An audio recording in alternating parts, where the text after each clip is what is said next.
Okay, in this third video, I have the entire solution to the problem displayed on the screen there. And what I want to try to do is to try to make some sense of this solution here. And the first way that I would like to do that, or one way that I would like to do that, is to think about the answer that we've gotten and to try to see how realistic it is. Now, I talked about in the first video that in the case where theta is 0 here, what you're going to have is a cylinder whose height is approaching 0, or whose height is 0, which basically looks like a paper-thin wafer. And the radius of that cylinder would be equivalent to the radius of the sphere. So I hope that you recall that. And that would look something like the drawing in the bottom left-hand corner. And it would have 0 volume to it. So that's at the point where theta is equal to 0. Now the second case, when theta is equal to pi over 2,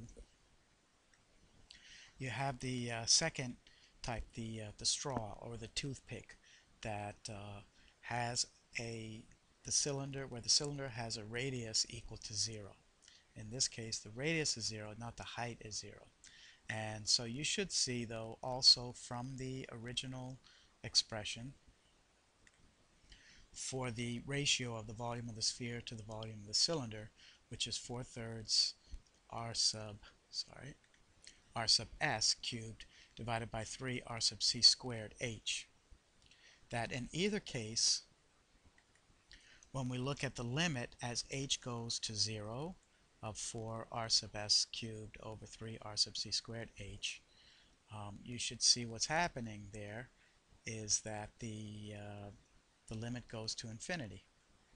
Or when we look at the limit of that expression as the radius of the cylinder goes to 0, in both cases the ratio of volume of sphere to volume of cylinder is going to go to positive infinity, which also means that the volume of the cylinder would go to 0, which is the denominator there. And the reason that the ratio of volume of sphere to volume of cylinder is going to infinity is because the denominator, which is the volume of the cylinder, is going to 0.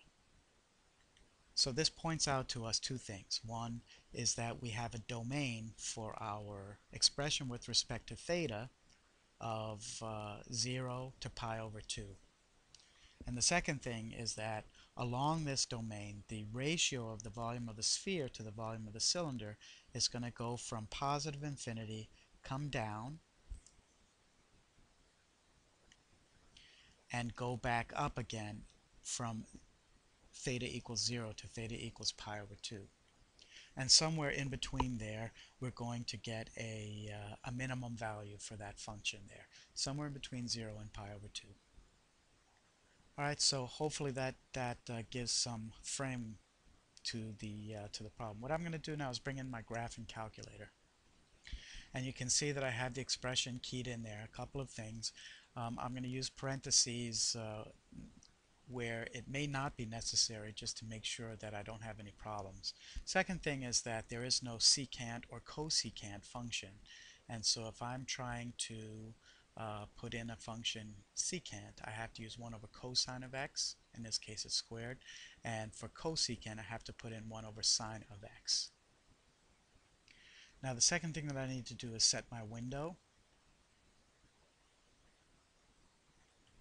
And I want the x min to go from 0, x max to be pi over 2. And we can just type in pi over 2. And let that go up by, say, pi over 4.